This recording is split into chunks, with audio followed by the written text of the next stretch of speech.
بسم اللہ الرحمن الرحیم۔ بسم اللہ الرحمن الرحیم۔ معزز طلبہ، امید ہے کہ آپ سب خیر و عافیت سے ہوں گے۔ ہدایہ اول کا سبق نمبر 17 ہے۔ کتاب و طہارات میں ہم بات کر رہے ہیں باب الماء الذی یجوز بہ الوضوء وما لا یجوز، کن پانیوں سے طہارت حاصل کرنا جائز ہے اور کن پانیوں سے جائز نہیں۔ اس حوالے سے ہماری بات چل رہی ہے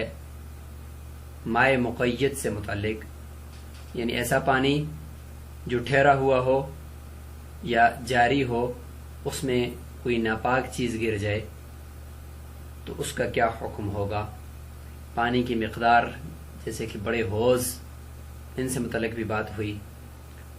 اور اسی طریقے سے پانی کے اندر کوئی ذی روح چیز مر جائے، ایسی جس کے اندر خون نہ ہو بہنے والا، تو اس کے پانی میں مر جانے کی وجہ سے کیا حکم ہوگا، یہ بھی ہم نے بات کی۔ اور آخر میں اس کا کچھ حصہ بھی بچ گیا تھا پچھلے سبق میں، جو انشاءاللہ اس میں ہم کمپلیٹ کریں گے، کہ جو حشرات یا جو جانور وہاں پانی کے اندر ہی رہتے ہیں، یعنی خاص طور پر جن کے اندر خون نہیں ہوتا، تو ان کا پانی میں مر جانا کیا یہ پانی کو ناپاک کر دے گا؟ تو اس بحث کو تھوڑا سا آج ہم دیکھیں گے، اور اس کے بعد پھر ہم مستعمل پانی کا بیان اصلاً یعنی اس سبق کے اندر پڑھنے کی کوشش کریں گے۔ وَمَوْتُ مَا يَعِيشُ فِي الْمَاءِ فِيهِ لَا يُفْسِدُهُ كَالسَّمَكِ وَالضِّفْدَعِ وَالسَّرْطَانِ۔ یہ پوری متن کی عبارت ہے، اور یہاں سے آج ہمارا سبق شروع ہو رہا ہے۔ فرماتے ہیں کہ ان چیزوں کا مر جانا جو پانی کے اندر رہتی ہیں، کہاں پہ مر جانا؟ فی ہی، پانی کے اندر، لا یفسدہ، یہ پانی کو خراب نہیں کرتا، ناپاک نہیں کرتا۔ مثال دے رہے ہیں کسمک، جیسے کہ مچھلی، والضفدع، اور مینڈک،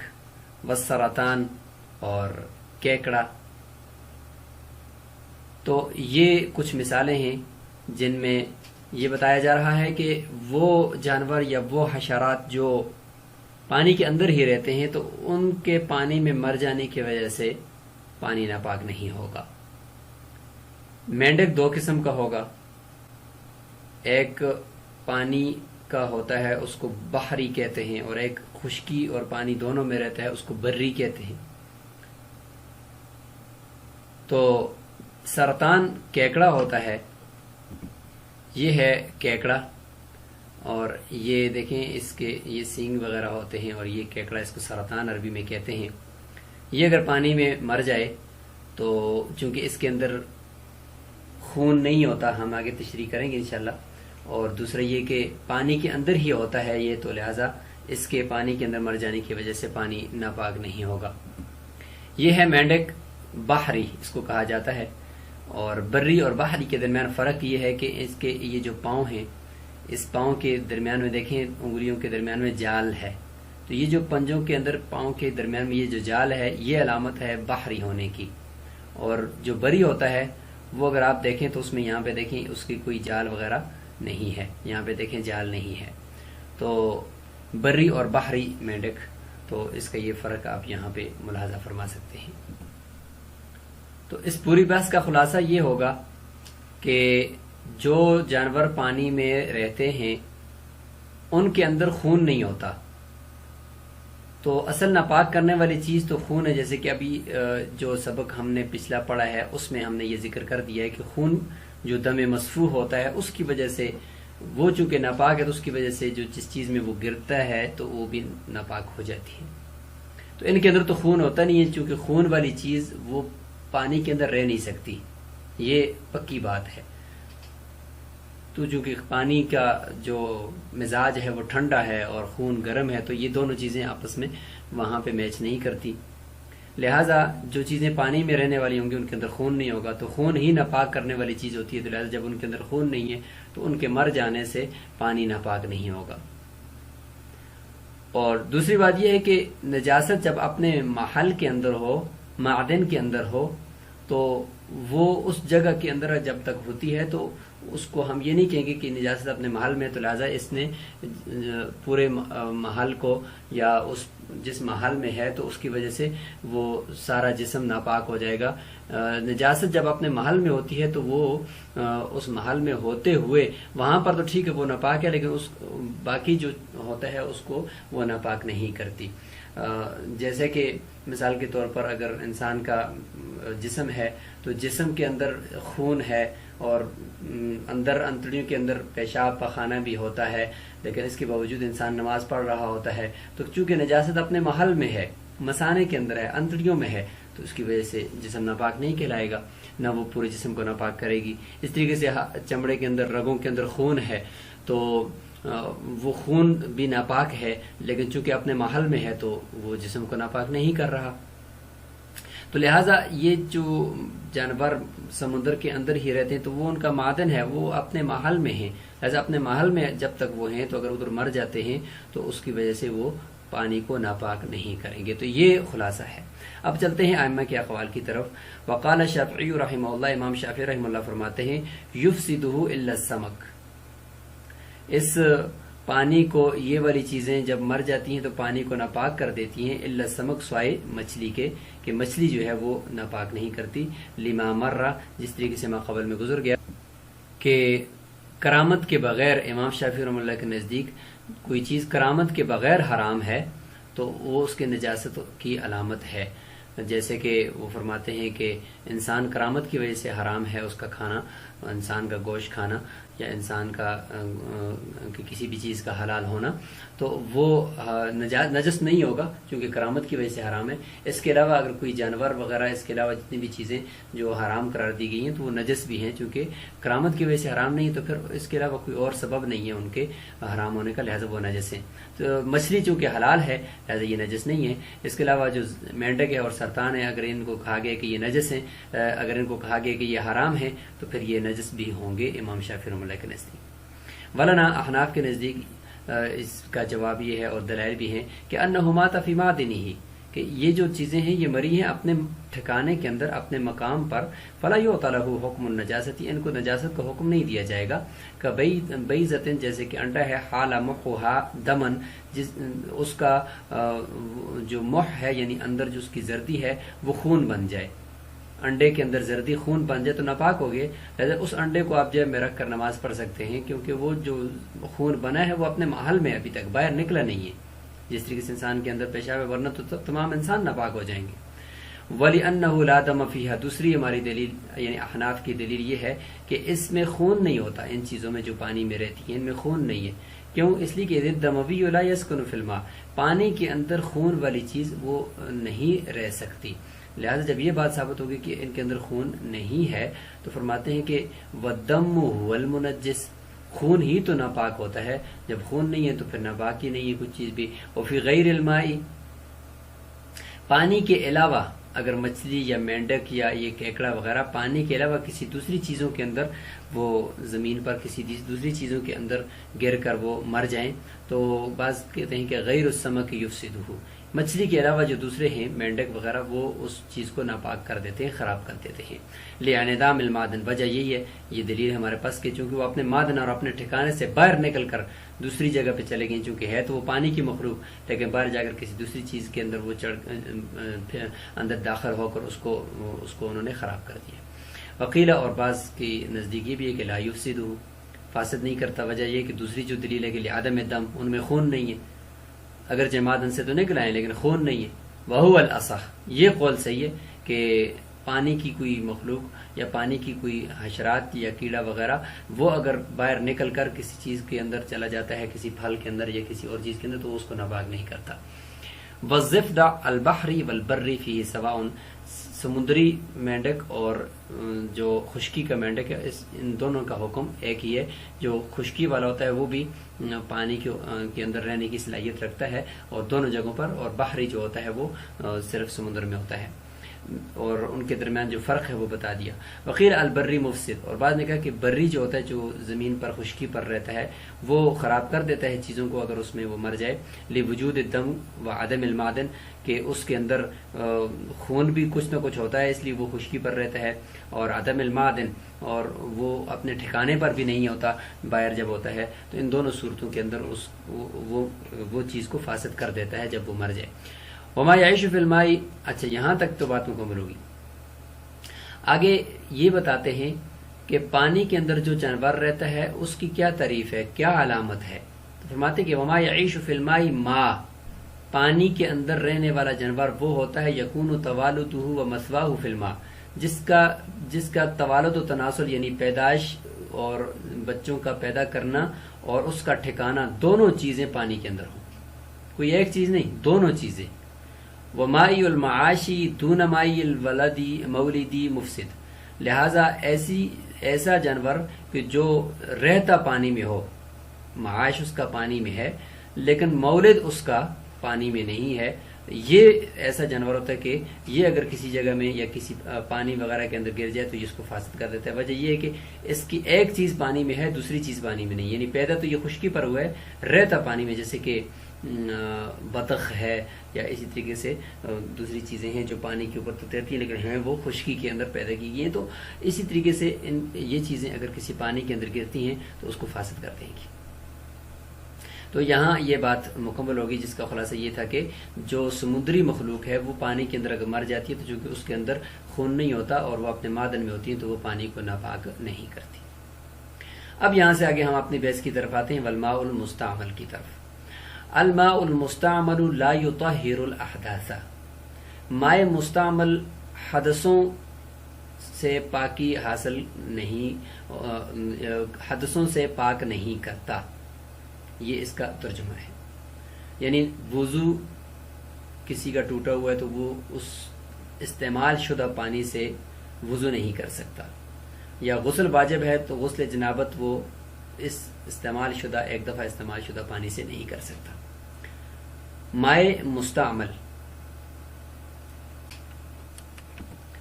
مائع مستعمل سے متعلق 3 باتیں یہاں پہ کی جائیں گی. سب سے پہلی بات ہے کہ مائع مستعمل کا حکم کیا ہے، سب سے پہلے حکم سے متعلق بات ہوگی. دوسرے نمبر پر اس کے سبب سے متعلق کہ مائع مستعمل یعنی مستعمل وہ پانی بنتا کیسے ہے، کیسے بنتا ہے، اس کا سبب کیا ہوتا ہے اس کے مائع مستعمل بننے کا. اور تیسرا ہوگا اس کا وقت کہ کب مستعمل بنتا ہے. تو یہ 3 باتیں ہوں گی. تو مصنف رحمۃ اللہ علیہ نے آب مستعمل کے حکم میں جو کلام ہے وہ اس کو اس لیے مقدم کیا ہے کہ سب سے پہلے حکم کو بیان کریں گے، سبب کو، اور اس کے وقت کو بعد میں بیان کریں گے. وجہ کہ مقصود یہی ہے کہ حکم کیا ہے مائع مستعمل کا نا، اس کو پہلے ذکر کرو، اس کے بعد سبب کو اور اس کے بعد وقت کو ذکر کرو. لہٰذا سب سے پہلے جو بحث ہے کہ مائع مستعمل کا حکم کیا ہے، اس سے متعلق 3 چیزیں آپ نے ذہن میں رکھنی ہیں کہ مستعمل پانی کی کل 3 قسمیں ہوتی ہیں. ایک یہ ہے کہ اس پانی سے پاک چیزیں دھوئی گئیں اور پاک چیزوں کے لیے استعمال کیا گیا، جیسے کہ غلے کو، سبزیوں کو اور پاک کپڑوں کو اس سے دھو دیا گیا تو بچا ہوا پانی یہ بالاتفاق پاک ہوتا ہے. دوسری قسم ہے نجاست حقیقیہ اس سے دور کی گئی ہے، جیسے کہ استنجا کیا گیا ہے اور نجس کپڑے دھوئے گئے ہیں تو یہ جو پانی ہوگا یہ بالاتفاق نجس ہوگا. تیسرا ہے نجاست حکمی دور کرنے کے لیے استعمال کیا گیا ہے کہ اس سے وضو کیا گیا ہے، یعنی بے وضو آدمی نے وضو کیا ہے یا جنبی آدمی نے غسل کیا ہے یا قربت اور ثواب کے ارادے سے استعمال کیا گیا ہے. ٹھیک ہے، یعنی نجاست حکمی یعنی وضو یا غسل کیا گیا اس سے، یا قربت یعنی وضو پہلے سے تھا، غسل پہلے سے تھا، ویسے ثواب کی نیت سے غسل کیا گیا اس سے قربت اور ثواب کے ارادے سے. تو یہ وہ تیسری صورت ہے کہ جس میں اختلاف ہے کہ جو قربت اور ثواب کی نیت سے استعمال کیا گیا ہو یا یہ کہ بے وضو آدمی نے یا جنبی آدمی نے اس کو استعمال کیا ہو. اس میں اختلاف ہے. اس میں امام مالک اور امام شافعی رحمۃ اللہ فرمائیں گے کہ طاہر بھی ہے یعنی خود بھی پاک ہے یہ پانی، اور مطہر بھی ہے کہ دوسری چیزوں کو بھی پاک کرنے والا، لہذا اس سے وضو اور سب کچھ کر سکتے ہیں. اور یعنی خود بھی پاک ہے اور دوسروں کو بھی پاک کرنے والا ہے. اور احناف کے پھر شیخین کے نزدیک یہ ہوگا کہ شیخین کے نزدیک جو اس کا قول ہوگا وہ یہ ہوگا کہ یہ ناپاک ہے. اور امام محمد رحمہ اللہ فرمائیں گے کہ یہ پاک ہے لیکن کسی چیز کو پاک کرنے والا نہیں ہے. طاہر تو ہے لیکن مطہر نہیں ہے. اور امام ظفر رحمہ اللہ کے نزدیک اس کی الگ تعریف ہوگی. تو یہ ساری چیزیں اس کو ہم سب سے پہلے اس کے حکم کو دیکھیں گے, اس کے بعد پھر ہم اس کے سبب کی طرف جائیں گے. والماء المستعمل لا يطهر الاحداث. امام قدری رحمۃ اللہ علیہ فرماتے ہیں کہ ماء مستعمل جو ہوتا ہے اس کا حکم یہ ہے کہ وہ حدثوں سے پاک نہیں کرتا. بے وضو آدمی اس سے وضو نہیں کر سکتا, یا جنبی آدمی اس سے غسل جنابت دوبارہ نہیں کر سکتا.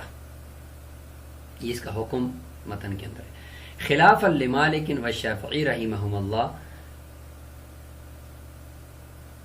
خلاف ہے یعنی اس کے برعکس کے امام مالک اور امام شافعی رحمۃ اللہ علیہ اس سے اختلاف کرتے ہیں, سوائے امام مالک اور امام شافعی رحمۃ اللہ علیہ کے. وہ فرماتے ہیں ہما یقولانی ان الطہور ما یطہر غیرہ مرۃ بعد اخرى کالقطوع. یعنی وہ دونوں فرماتے ہیں کہ طہور جو فرمایا گیا نا پانی کو طہور, تو طہور وہ پانی ہوتا ہے جو یطہر غیرہ مرۃ بعد اخرى, کیونکہ مبالغہ کا صیغہ ہے تو فرماتے ہیں کہ اس کا مطلب ہوتا ہے کہ جو دوسری چیز کو پاک کرنے والا ہو یک کے بعد دیگرے,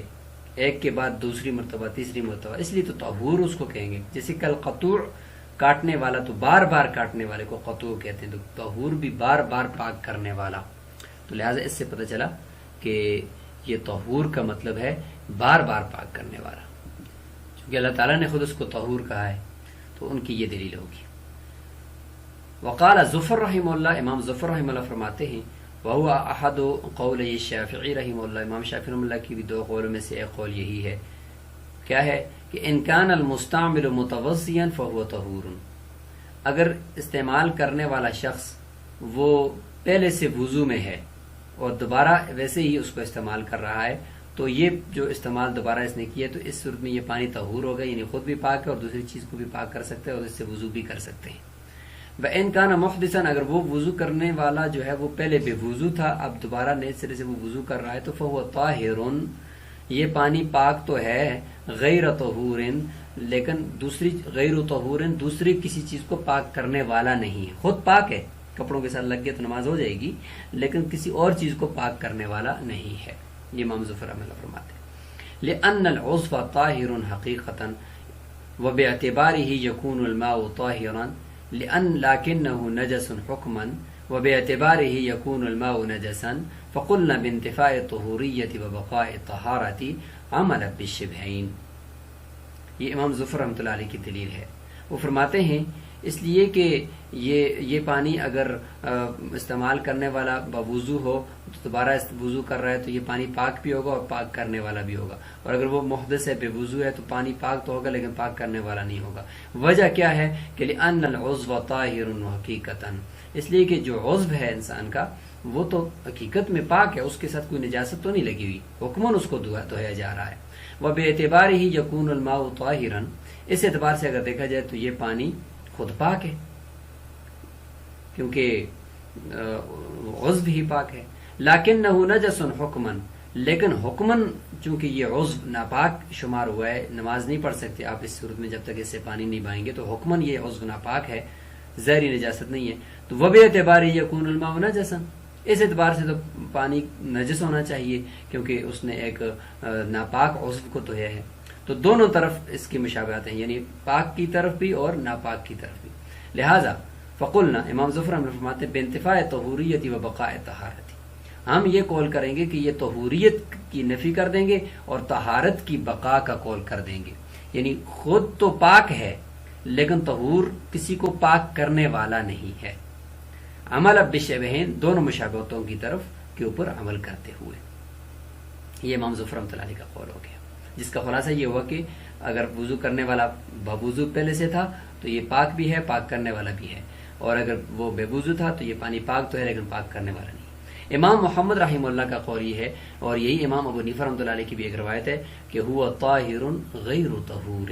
یہ قول ہے امام محمد رحمۃ اللہ علیہ کا، اور یہی احناف کے نزدیک راجح اور مفتہ قول بھی ہے۔